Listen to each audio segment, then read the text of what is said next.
On est toujours ici en train de regarder le Design Pattern Factory, mais cette fois-ci on regarde la partie qui nous intéresse, s'appelle le Factory Method.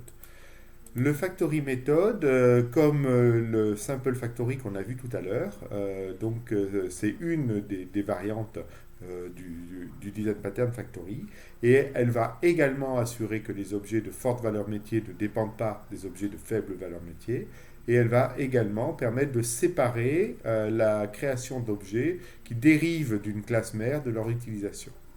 Alors, qu'est-ce qui se passe avec ce factory method? Ce factory method, on voit ici que ma factory elle-même a une classe de laquelle elle va hériter. Tout à l'heure, j'avais créé une French Car Factory, et ma French Car Factory, cette fois-ci, elle pourrait hériter d'une Car Factory. Et simplement ici, moi ce que je pourrais c'est appeler avoir utilisé une car factory. Cette car factory, elle pourrait être soit une French car factory, soit autre chose, une USA car factory, une German car factory, etc.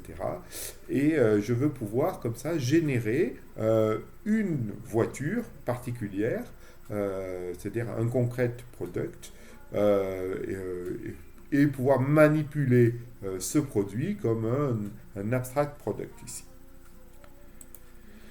Alors comment ça fonctionne? Vous avez compris que la principale différence que je vais avoir avec le Simple Factory qu'on a vu dans un précédent tutoriel, un précédent cours, c'est que ma Factory méthode en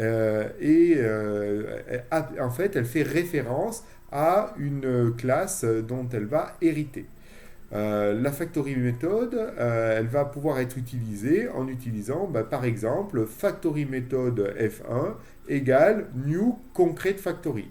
Si je reviens ici, donc ma factory method, ça serait celle-ci, et la concrete factory, ça va être celle-là. La fabrication, donc, elle est faite dans la Concrete Factory, et la Concrete Factory va pouvoir créer des concrete products en utilisant, donc, comme on a vu tout à l'heure, des règles qu'elle va mettre en place. Donc si je refais mon schéma complet avec l'exemple qu'on a étudié tout à l'heure avec les voitures, voilà à quoi ça va pouvoir ressembler. Par exemple, on va imaginer que ma French Car Factory de tout à l'heure, quand je l'avais mise en place dans un exemple avec un simple factory, elle me fabriquait un objet de type car. Cet objet de type car, on avait dit que c'était un abstract product. Et plus précisément, je pouvais générer un concrete product en lui passant en paramètre une constante qui permettait de créer par exemple une car Twingo. Et bien cette fois-ci, ma French Car Factory, elle va hériter d'une Car Factory. Et puis, comme je vous l'ai dit tout à l'heure, d'autres factories ici vont pouvoir également hériter de Car Factory.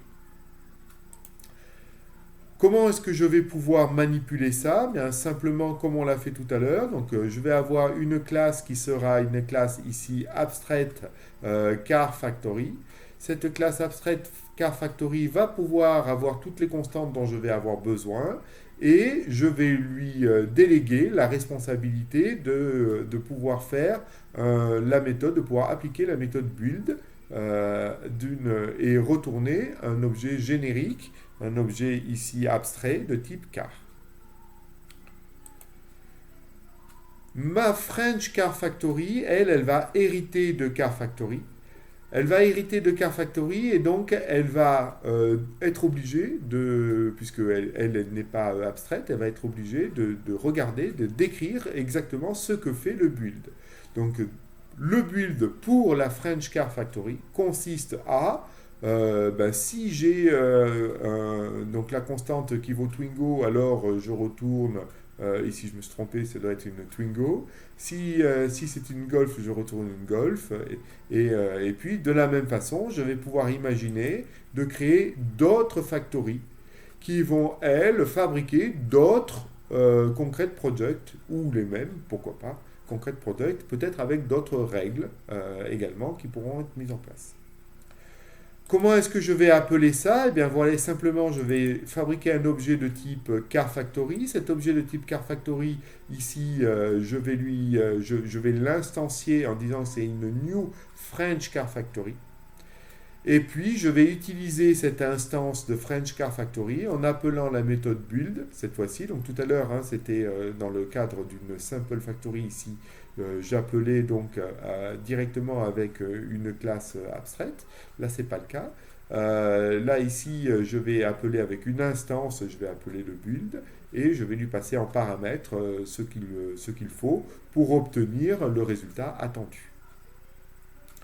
Donc, en conclusion, ma mission là aussi est accomplie. Hein. Donc, ma factory fabrique bien des objets concrets, est capable de fabriquer une carte Twingo, est capable de fabriquer une carte Golf, tout comme le Simple Factory. J'ai bien délégué la responsabilité de la création, c'est-à-dire les règles que je vais mettre en place pour la création à ma factory. Simplement, ce qu'on peut remarquer, c'est qu'on peut aller un petit peu plus loin si maintenant j'allais aussi une car factory qui fabriquait non seulement des voitures, mais aussi des moteurs.